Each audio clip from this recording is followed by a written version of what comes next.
Hi, everyone. My guest today is Lisa A. Romano. She has a podcast called Breakdown to Breakthrough. And guess what? She just added her already existing podcast to Mental Health News Radio Network. I am so excited. I'm sure many of you have already listened to her stuff. She's got a really popular YouTube channel. And just so you have a little background on her, she's a life coach, a best-selling author, a meditation teacher on Insight Timer, and as I said, really popular YouTube creator. So get to know her if you don't already on my show today, and then tune into her podcast on our network. Thanks so much. I'm not the house of cards that falls down easily. Oh, I'm strong enough to handle what you throw at me. Welcome to Mental Health News Radio. I'm your host, Kristin Walker. Just what are we going to discuss? The intimacy that is mental health. Let's continue to make it as comfortable as discussing brain health or heart health. This show has been on the air for several years, and we have amazing co-hosts. And then we created a network of podcasters on mentalhealthnewsradionetwork.com, a place where every possible facet of mental well-being can be talked about openly. My show, after several hundred interviews, the format is this: intimate, deep, funny, touching, sometimes uncomfortable, but always vulnerable conversations with interesting people. The goal is to have you, our listening family, many of you who have become my good friends, feel as though you are listening in on private conversations. Thank you for tuning in and becoming part of this amazing journey with me, and now with our network of podcasters. Just knowing this podcast might be helping any of you realize you are not alone on this journey called being a human being makes doing this podcast worth every second. After all we promised, we'd be cordial. All right, everyone, you've just heard who I am interviewing on the show or having a conversation with. Let's face it, I haven't done an interview in a long time, but I'm excited to have our next guest on. Lisa, thank you so much for not only coming on the network, but also coming on to do a conversation with me on my show. Oh, I'm so happy and very grateful. Thank you for inviting me. Absolutely. So I love this podcast. I love what you and I talked about off the air, which was you focusing on the codependency piece. But our listeners have to know always, what in the world got you to want to work on something as fraught with triggers, pitfalls, joy, all the things that comes up with working with people who've been through a relationship with a narcissist. What happened to me was, my life was falling apart. I had 3 small children, and I was developing all sorts of chronic illnesses like migraines and asthma and rashes from like my neck down. And I was having biopsies done, and I was caught in the medical loop looking for answers to these chronic issues that were just getting worse. And I had one doctor, well, actually a few, but one doctor sticks out in my mind where he says, there's nothing wrong with you. You better listen to your body because your body is listening to you. And I grew up in a home. My parents are both adult children of alcoholics, unrecovered. So we didn't do emotions. We didn't think about our feelings. We didn't observe our own behavior. We weren't self-reflective. We were reactive. Right. And controlling. And we were plagued with denial. And what happened in the emotional sphere as it relates to children was completely denied. It just didn't exist. So to have an adult authority figure like a doctor say to me, you should listen to yourself, was a huge breakthrough and aha moment. It was like I was waiting for permission to say, I need to figure out what's going on with me. And sadly, that was truly my subconscious programming. I was seeking validation to be myself. Oh, wow. Yeah. I was seeking validation. And so this set me out on a journey, and I went into therapy. And the first session, the therapist said, is there any alcoholism in your family? And I said, no, I don't drink. And my husband of the time didn't drink. And he said, that's not what I asked you. And I felt myself being like sucked into a hole, like, what? What? I was so used to just answering rapid fire. Somebody would ask me a question, I'd just answer it without thinking. Right. without really pondering, without observing. And I said, well, yes, there is alcoholism in my family. Both sets of grandparents are alcoholics, and as are both my mother's brothers. They're, oh, so you're surrounded by alcoholism. I was like, well, I guess I was, I just never related any of the issues that I was currently having with my husband to that, to my childhood. And he said, well, I have good news and bad news. The good news is you're not crazy. You're just codependent. And the bad news is that you are depressed, and it's going to take you a long time to like heal from this. So that set me out on a journey to figure out like what was wrong with me. And that's why my slogan is, it's not you, it's your programming. I needed to fix what was wrong with me, but I had to identify it first so that I could break free of the patterns, because I could see them in my family and my parents and my uncles and my grandparents. And I knew that lions and tigers and bears, oh my, I was born to this generational karma. Everybody was unconscious, acting out their childhood programming. Nobody was aware. And I was going to do to my children what had been done to me. And that frightened me. About what was your age when you started to, have this awareness? Well, I was aware that I was unhappy. I just wasn't aware that I had a right to be unhappy. Mm-hmm. But I started to have like breakthroughs around 32, 33, where I was like, wow, this is generational and I'm unconscious. Okay. And it was about, a little bit after that, I would say between 33 and 36, it was a very crazy time for me, where I was having like this identity crisis, like, who am I? Right. Where have I been? If human beings are more unconscious and thinking isn't feeling and feeling isn't thinking, who's been running this ship? Who's been making these decisions? It terrified me. And then, so as I approached my healing from a completely different perspective, in that I knew that there was something wrong, and I knew that I was co-creating an experience with my ex-husband. And I went to him and I said, I know what's wrong with us. We're codependent, I just have to stop taking care of you. And I just have to stop feeling responsible for you. And I have to stop trying to control your behavior, and you need to take care of yourself more. And he was like, no, I am not changing, and you better not change. I like the way things are. Right. And we tried therapy for a while, and I knew too much at that time that nothing was going to change. And if I didn't break through and break free, I was teaching my children to stay in a dysfunctional relationship. And I just could not live with myself. There was not enough alcohol that I could drink or sex that I could have that could numb me from that reality. If I don't do something, I am programming my children for my fate. And I was so miserable that I had to just take a leap of faith and go. And once I figured out the unconscious piece, that, wow, people are unconscious, they don't know it. And once I figured out this idea that we are all programmed, and codependency is basically a hologram, it's a holographic way of living unconscious patterns that were created in childhood. All I wanted to do is wake people up and let them know, like, you don't have to live this way. You don't have to be codependent, seeking approval and validation and attracting people who are on the narcissistic spectrum that need people like you to take care of them. Right. That's all I want to do, is help people awaken. So when did you start? Were you already doing life coaching at that point, or did this come up, out of you figuring this out in your 30s? So what ended up happening was, I always wanted to write a book, and I felt pregnant with a book since I was 7. But, I lived in a family where, I was scapegoated a lot, oh, you think you know everything, or who do you think you are? So I had all this shame. I felt the need to share something, but I never knew what it was. And through what I learned through my marriage and then my divorce, and then what happened was, I got a phone call one day from my brother and said that my sister's husband had killed himself. And he was also the adult child of alcoholics. And my sister and her husband were in a very dysfunctional, enmeshed, codependent relationship.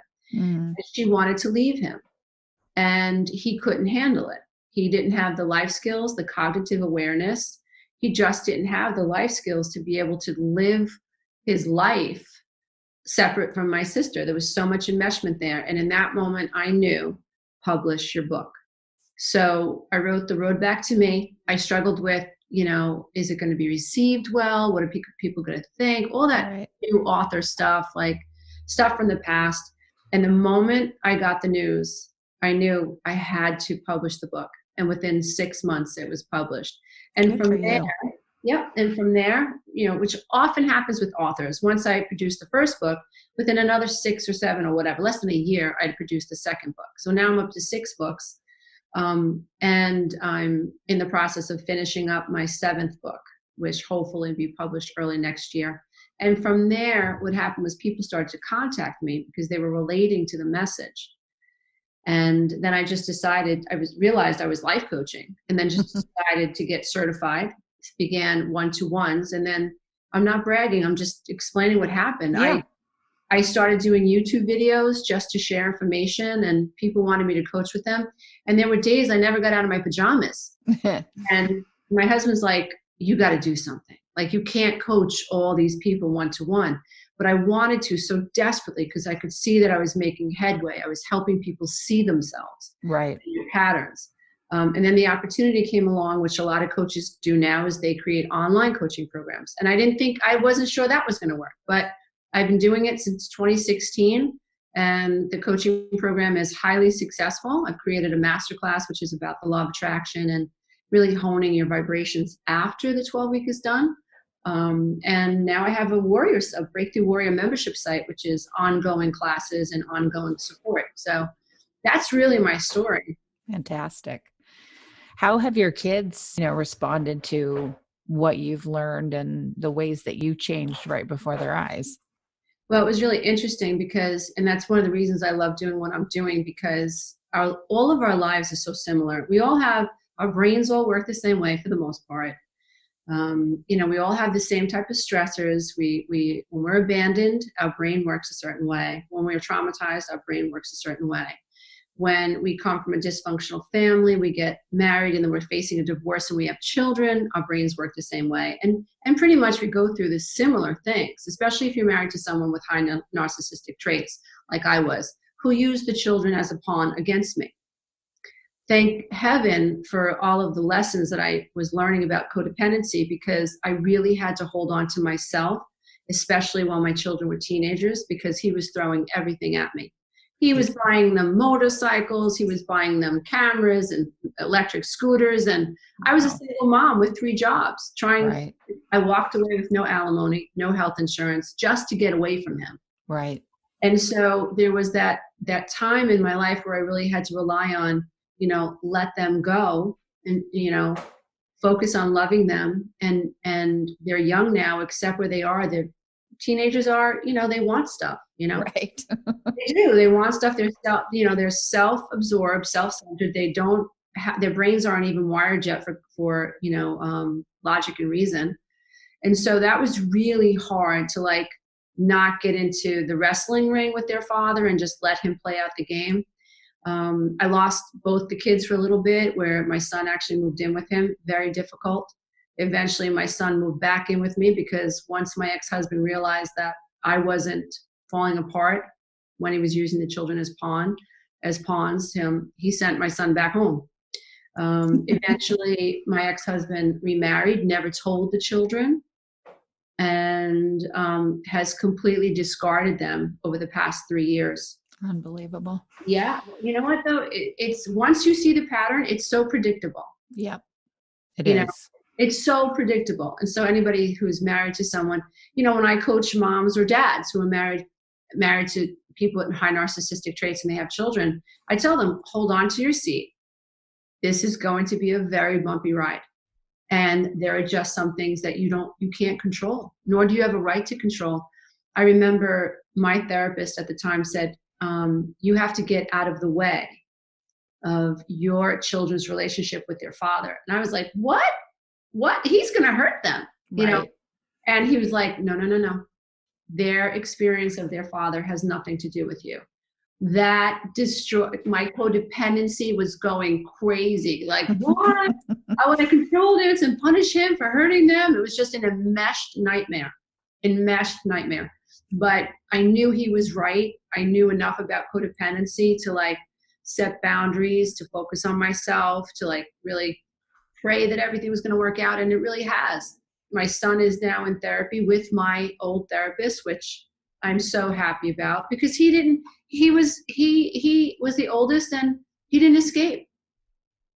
You know, he was about 12 before I started waking up, and so many of his patterns had already been, you know, secured.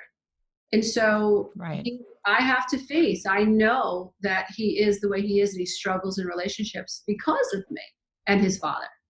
Right. That's a hard part when my ex-husband and I are very good friends, and our son, there are things that he does that are born of where we were at when we were together, because he's 30 now.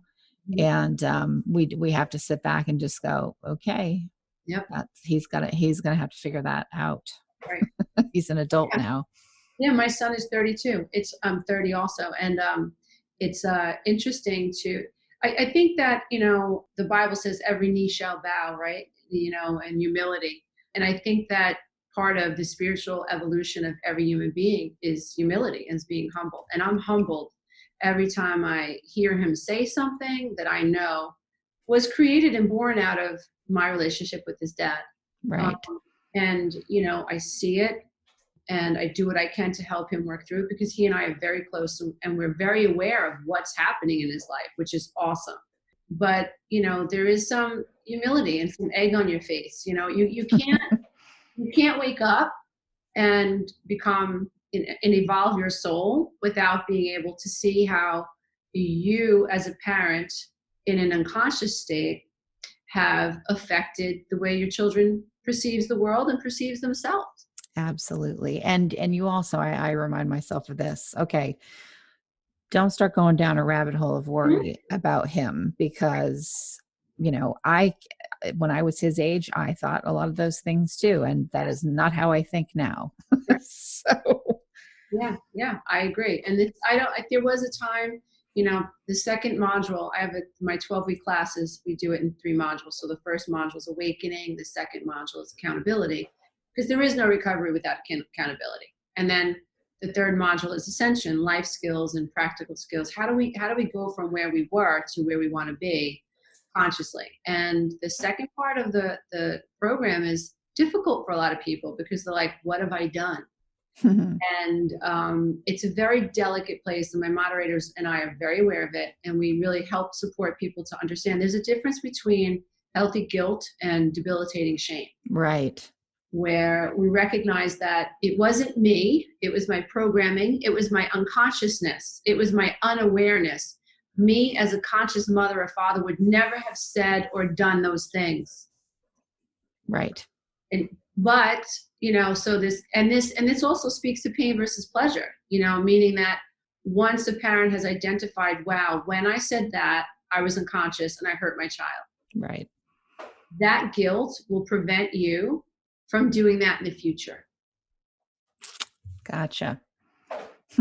So that's why healthy guilt is important. And without guilt, or pain, do people really change? You know? Well, right. And that's part of what's wrong with people that just don't have that. I mean, the one that really brought me to my knees or came, you know, helped me starvingly look for something and then run across an article about narcissistic personality disorder and go, oh, this is it. You know, that one used to brag and say, oh, guilt is ridiculous. I never feel guilty for anything. Well, that was very telling. I didn't know that, but you know, that is very telling. Yeah, that was my dad. That's my dad. You know, my father has absolutely no remorse over anything.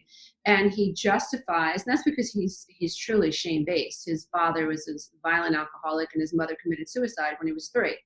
Lots of violence, a lot of dysfunction in his house growing up. And, you know, he can't handle any type of self-reflection and guilt. And somewhere along the line, my dad, you know, I believe part of his background, because I've heard him say things similar, is it's a tough world out there, you know, and you have to eat or be eaten. And I have no remorse about saying this or doing that. I'm like, wow. He had no remorse about the way he spoke to my mom, which was terrible. No remorse about how he physically and psychologically abused my brother. No remorse. He'll tell you today he didn't do it. It never happened. Right. Yep.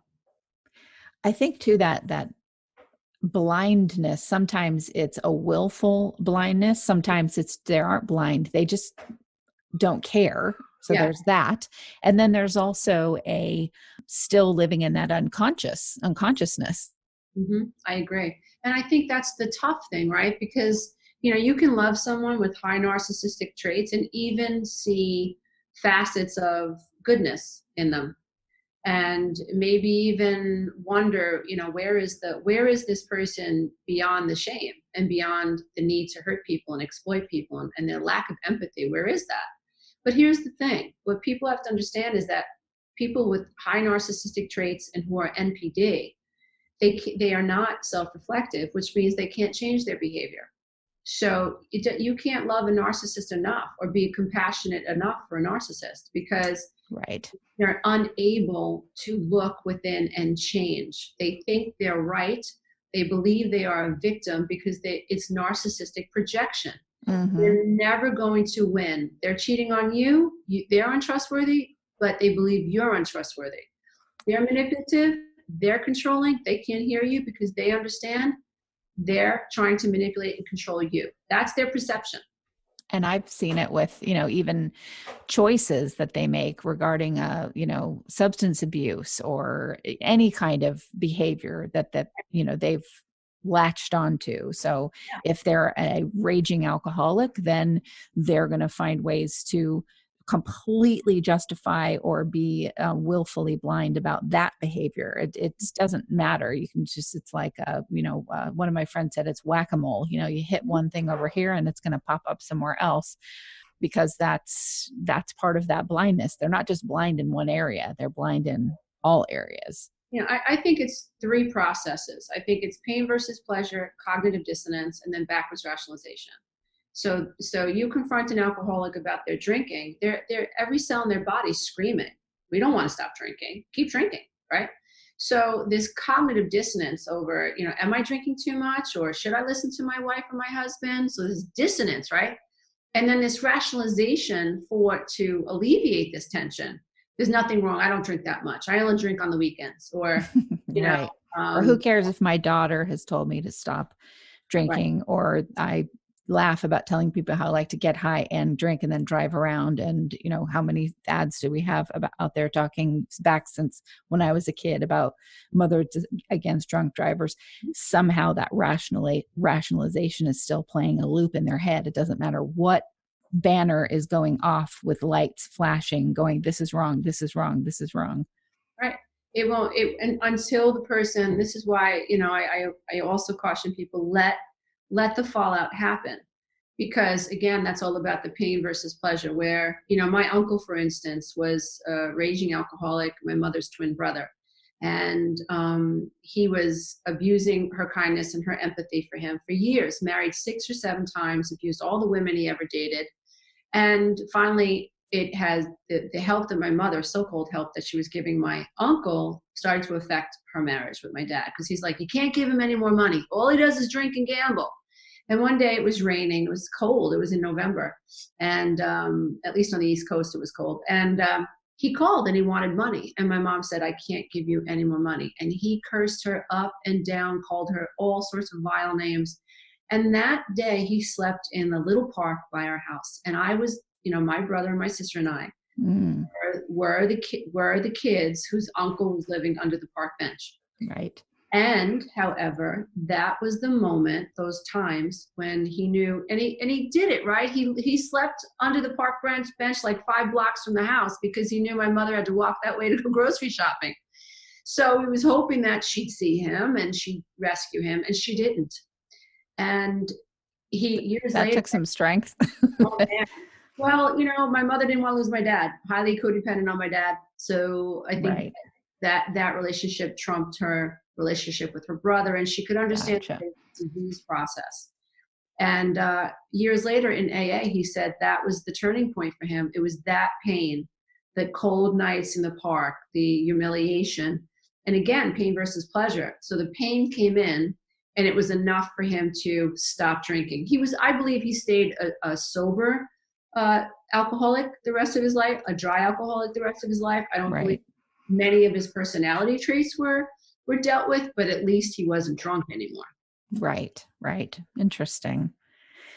Do your kids talk to you about things like narcissism or narcissistic personality disorder? Yeah, they do. They're very aware of it. And we talk about it often, which I'm grateful. And we have I think that, I don't know why, honestly, I don't know. We teach our children about how to cross the street and how to brush their teeth. We teach them mathematics, but we don't teach them a lot about, being self-aware. I've done a couple of classes at a college in Boston over the past couple of years, and it's always interesting to have a discussion with college students about self-awareness, and it's just so interesting how little aware they are of themselves or their behaviors or why they are the way they are. And so I'm hoping I can see the benefit in teaching my own children about personalities and self-accountability. And we'll just be aware about this. And, oh, that sounds a little self-absorbed. And, well, did your friend consider how you felt in this situation? Or were they just completely concerned about their experience? Because relationships are best when there's empathy on both sides. Right. And so it's really, really been beneficial to have them be aware of these types of issues in relationships. And relationships are awesome. We're built and designed to relate, and we function better inside relationships. And so I think that we as a humanity should be teaching our children about relationships and about relating and having them, because, who knows, if you have a child who's exhibiting, well, I think there's always a reason, in most cases, except if it's a biological factor, but children who are exhibiting narcissistic behavior early, help them understand empathy. Who knows what we might be able to avoid, but it goes back to what's going on in the home. Right. And a lot of it is, parents really don't realize how powerful their healing is, not just for themselves, but also for their kids, even their adult kids. Absolutely. And their grandkids. I mean, I've seen just different stages that I go through, and all of a sudden that starts playing itself out, with my son. So, and, we may not even really be talking about it. So it's a reason why we should just keep on working on yourself. How do you deal with, because, we know narcissists obviously exist, people that are unconscious exist, and they're going to show up in anyone's life at one point or another, including yours. So how do you do what you do for work and working with people while also dealing with their own stuff and boundaries with people and realizing, this person that just came in, maybe someone I don't really want to be around? How do you balance those two worlds? Yeah, well, it's interesting. And I think it's so important that if you want to help others heal, that you work on your own healing, obviously. And you just, in terms, I have had some run-ins with people who have ended up trying to smear my name, which was really difficult. People that, haven't we all? Yeah. And I think that, to me, I don't, when someone is hell bent on persecution, to me, that's a big red flag. And so dealing with that, has been very difficult, but I'm grateful for the experience because, going through a situation where, and you can see it in, you have to be careful, I think, just in general, of people who want to put you on a pedestal. Don't ever let anybody put you on a pedestal. We are equal to one another. We're not above or below. And I've always found that people that want to put me on a pedestal, it doesn't end well. Even when I'm saying, no, please don't compare me to Jesus Christ. Oh, that's ridiculous. Absolutely. Please don't. I am not Jesus Christ. I am not the Madonna. I'm just somebody who figured something out, and I want to help you see it so you can change your life, Because what happens is, I think, is, unconsciously, there are certain people in the life. You can see it in offices, right? You have the one coworker that is cozying up to the manager, right? And if the Yep. manager's not careful, and not aware, she's being groomed or he's being groomed. Yep. And the minute this manager, and it's all about the person doing the grooming, right? So I'm going to, acquiesce to the manager and bring her coffee and praise her and fix her flat, so that I can be seen as special. Not about the manager. It's about the person doing the grooming. Absolutely. I want everybody else in the office to see me as special. I've got this, And so when you see this happen, I've had this, the CEOs that I coach and business professionals, like, how did I get in this mess? My office hates me. I'm like, okay, let's go back to the beginning. Who groomed you? Who groomed you? Identify the groomer, Right. Or groomers. Yeah. Yes. Sometimes it can be teams. So yeah. Let's work backwards. Tell me about this dynamic. And that's so interesting. And the minute you don't do what this person expects you to do, that's it. All hell breaks loose. Oh, absolutely. And that's why it's important to have your group. I talked about this with you offline. We have a lovely group of us that will sort of send out an amber alert about, well, be careful about this. Not a group of flying monkeys, listeners. Right. It's very different. This is just, hey, this is my perception of something. I could be wrong, but heads up. Yes. And that has saved our skins so many times. Yeah. And it is like, if you step back, right, and you look at a situation and I've identified perhaps a groomer, you'll notice that other people have similar stories and you're not crazy. Right. And, it's just so interesting, however, that the person who ends up persecuting you or smearing your name, they don't see it. And again, their mind goes, backwards rationalization. The mind rationalizes behavior. Right. And so if I'm abusing someone, my mind is going to come up with 10 different excuses to do so. Right. And so this is why it's just when I see that behavior, when it first started happening, I thought, oh, this is terrible. I have to get out there and secure my reputation. And I finally just decided to let that go. I was like, no, this is like Hansel and Gretel. They are dropping these little breadcrumbs and they want me to follow it. Right. So then I am engaged with them in some way, and they are like an energy vampire. They feel good about being able to draw me into an experience that I really don't want to be a part of.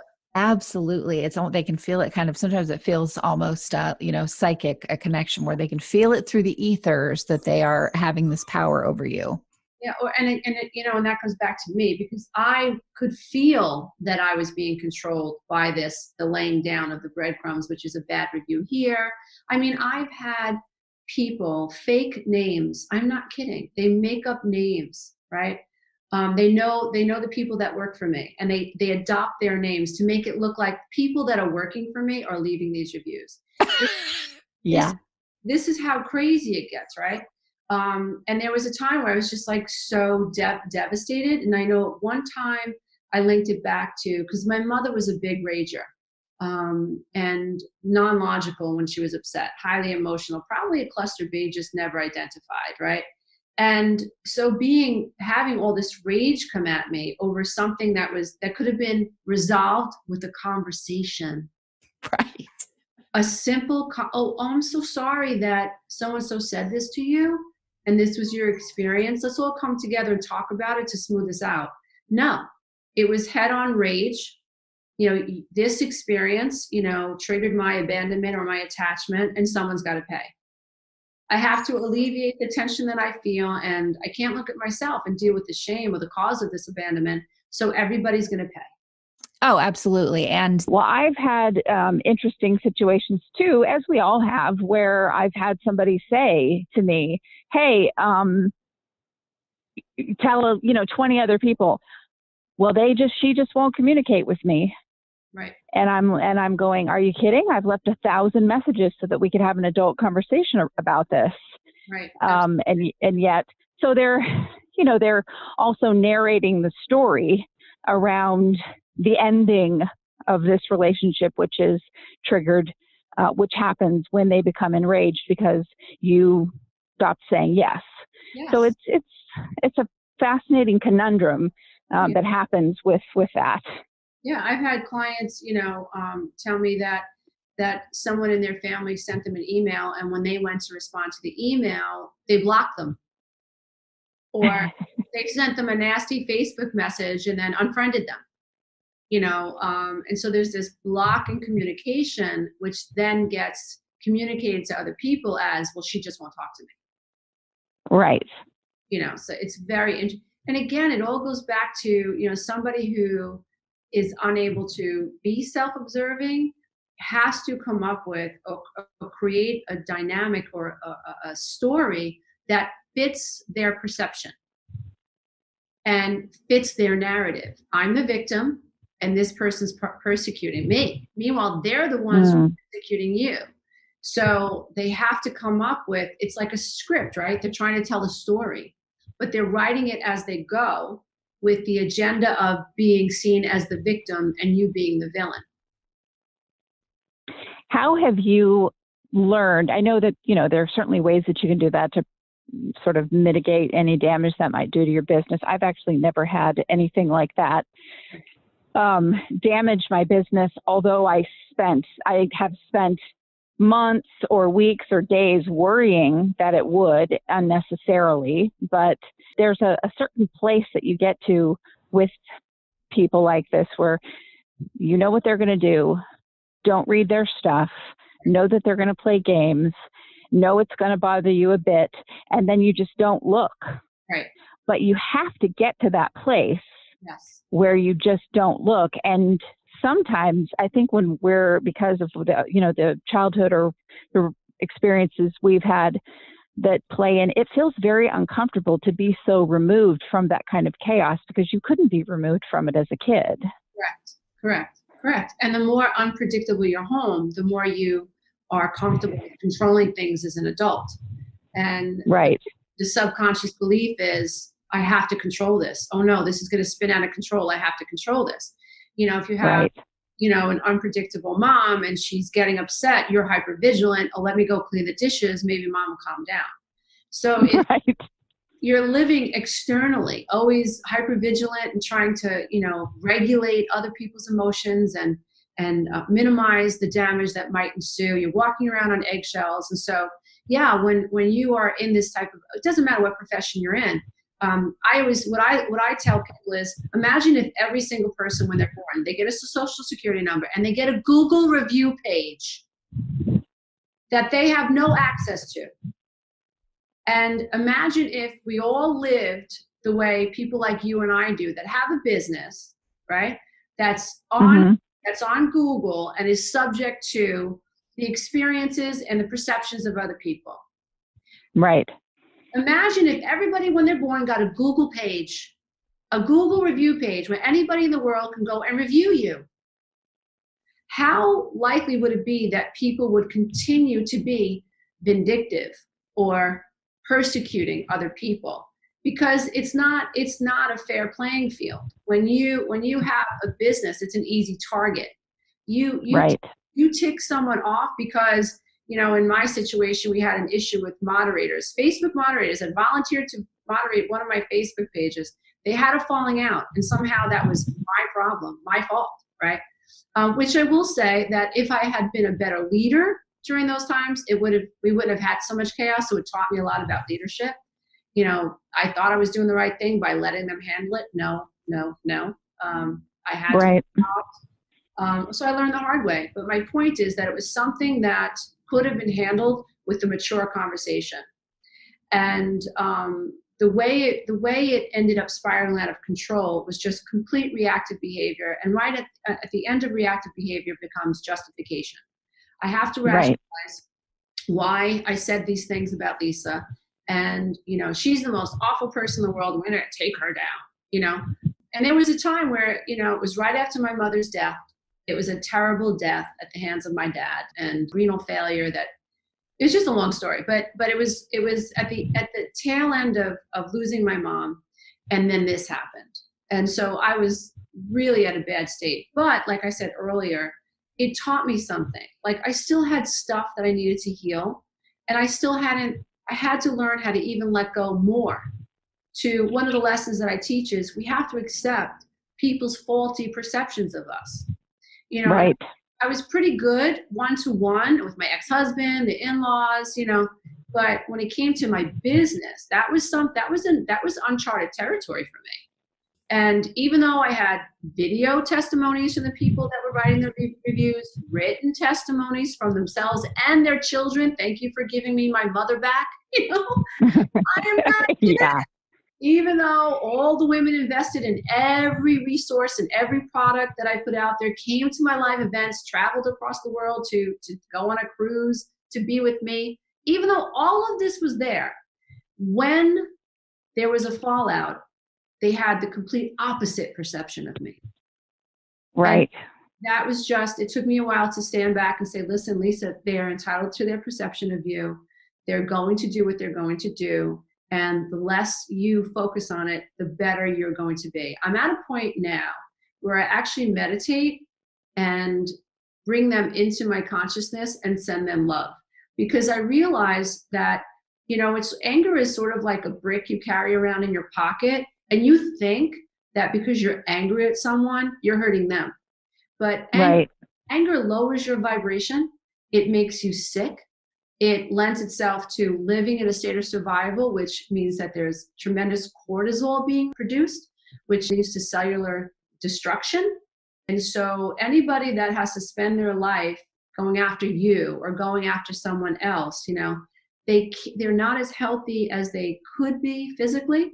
And certainly there could be a whole lot more joy in their life, so I'm at a point where I actually, ask for forgiveness. I'm so sorry if I participated in anything or did not step in when I should have. And it was part of this downward spiral.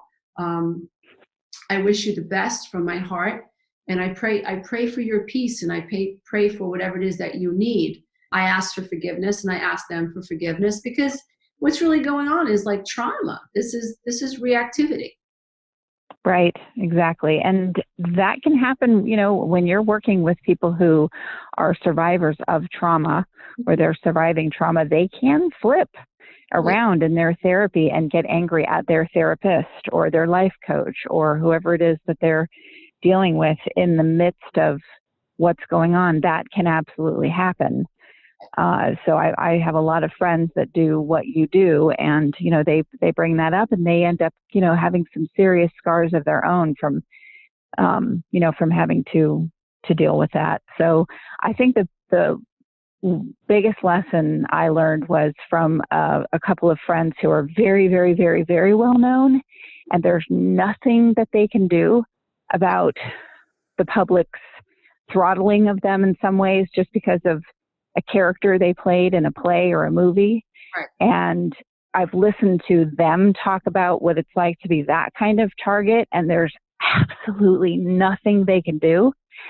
And they somehow just have learned how to separate that from themselves, and they don't go and look. They just don't go and look. They know the places online where this kind of information will be, and it's so not a part of their experience to ever go look at those things. My husband says to me, not that long ago, he says, Lisa, if you look at your numbers, if you look at how many people you've helped, if you look at how many people that have in the past 3 years have come through your coaching program, think about the numbers, like over 1,000 people. Think about the 1, 2, or 3 people out of all. Right. Listen, Lisa, think about it that way. It's still, I'm an empathic person. I'm like, right. I want everybody to make it through to the other side. I don't want anybody controlled by reactivity or their emotions, especially anger, rage, and the need to persecute somebody. That's a terrible vibration to live in, So, I want everybody to get it through. But then again, it's like I have to have a boundary. Like I supply work and resources that have worked for me and seem to be working for other people. I hope it works for other people. I've got to keep me out of it, what I want. Right. And that's been, I think also as somebody who works in this type of a field, you got to be careful about your boundaries working with other people. And right. I mean, like we're entering week 8 for the current class. And I've had some people say, thank you for saving my life. I always tell them, I did no such thing. I provided a blueprint. You are doing the work. When you come up against some cognitive dissonance, when you feel like reacting to your mother who refuses to allow you to take the plants out of the front garden of your childhood home because she just wants to hurt you right before they sell it. You want to go there and take some hostas out of the front lawn.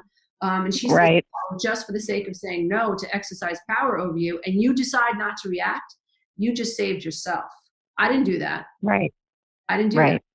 But there, I think that there's a tendency of people, I think it goes back to, and we can go on forever, think about religion where there's this higher self outside of you.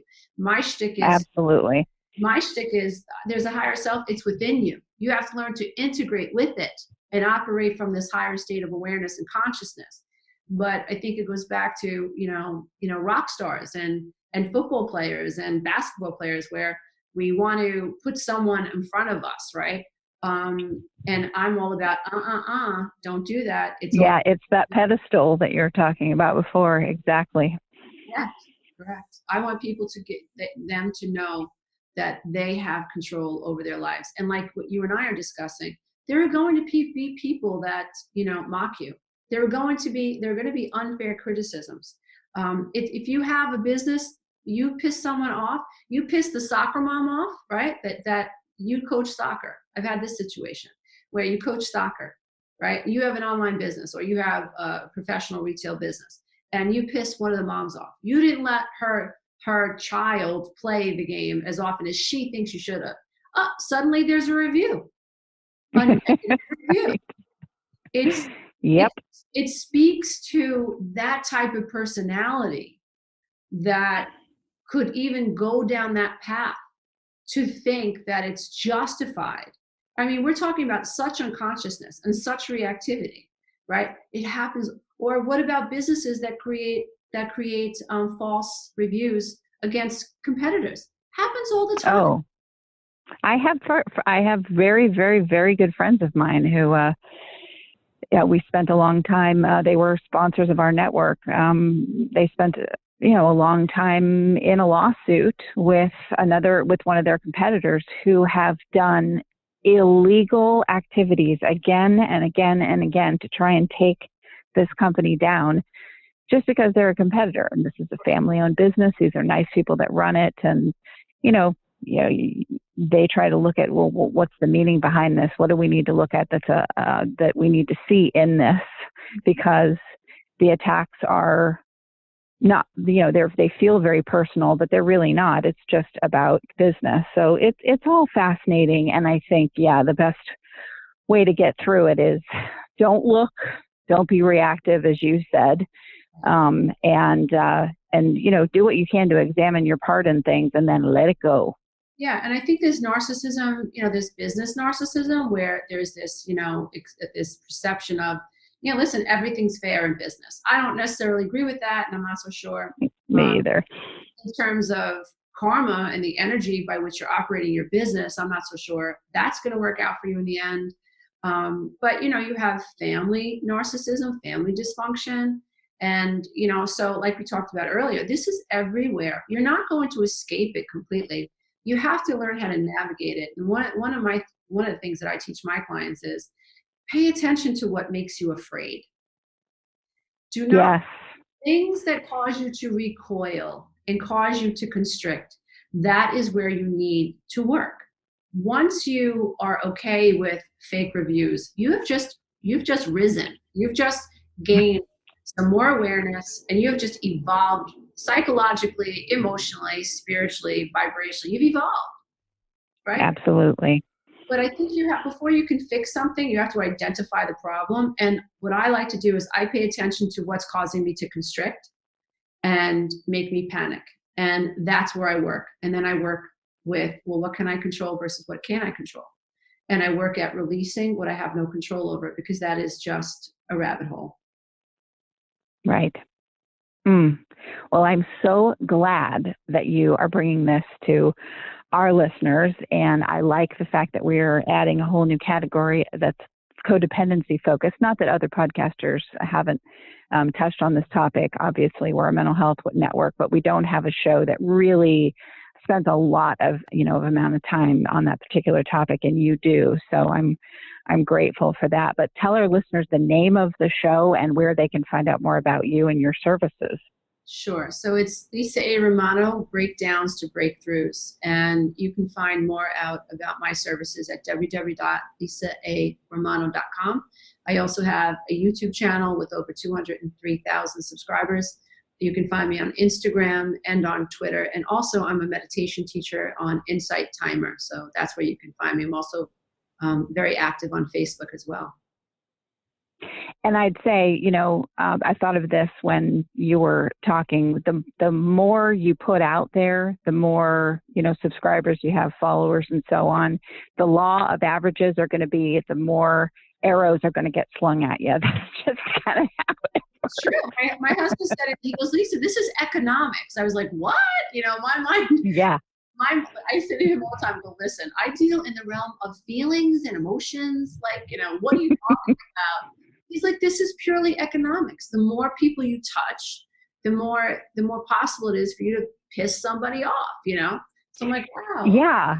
That makes sense. And you have to practice. I've learned too, you have to practice talking about all the good stuff. We're sort of trained in our society that, oh, that's bragging, especially if you're in the field of dealing with things like narcissistic abuse. You don't want to be perceived as narcissistic yourself. So you tend to not talk about all the great things that go on. And there's a way to do it that isn't being grandiose and isn't being narcissistic. But if you add up all the wonderful things that go on compared to the one or two crap things, the good stuff far outweighs it. It's just, we're so used to only talking about the bad stuff in the society. So hopefully we can make a tide towards turning around and having it be okay to talk about all the good stuff without it being taken as, oh, you're being grandiose. Yeah, I think it also speaks to the way the mind works, right? So like when something bad happens, there's an emotional stamp, right? So the mind remembers that. When you take a child from a traumatic home, they want to fix that. They want to make that better. And so it really is up to us, people who are drawn to this area, this niche, to help other people. It really is up to us to pay attention to how our childhood experiences tune us up for being uncomfortable when other people have these opinions, because my husband is completely unaffected. Same with my ex-husband. He just doesn't care, and he doesn't understand why I do sometimes. And I think, well, it's good to have that perspective from him. I'm so glad there are people out there that go, yeah, I know she said that, but who cares? I'm going to go roller skating. Or I'm going to the gym. Right. That's awesome. Right. Right. It's kind of like what we talked about offline, where I had said, I'm of the mind now, if a bear craps in the woods and I didn't see it crap in the woods, did it crap in the woods? That's how I have to be about some of this stuff that's out there, because otherwise it'll if you're super, super, super empathic, it will eat you alive. And you can be super, super, super empathic and not engage in that stuff and not have it rock your world. It is possible to have a steel girder around you sometimes as an empath. Those two things can happen, can exist together. And then you can also have this wonderful openness about you that's all, the benefits of being an empath. But it feels uncomfortable for us to say no and put up boundaries, and it takes practice to do that, but it is necessary, especially when you're out there in a public way. Yeah, I think it speaks to, I always ask my clients, what vibration do you want to live in? Because, if you choose to pay attention to this, right? But my mother-in-law started a smear campaign. Absolutely. I've been cut out of the will. Absolutely. My sister believes that didn't happen. Absolutely. All is valid, right? But if we continue to try to control other people's perception of you, which you really can't, think about it. You can't. Yeah, you can't.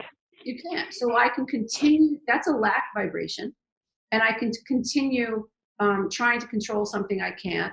Or I can work at accepting that other people have their own perception of me, and that's okay. and I can work on focusing on something that's actually going to bring me joy and abundance in this moment, or I can focus on this negative thing. So what vibration, that really set me free.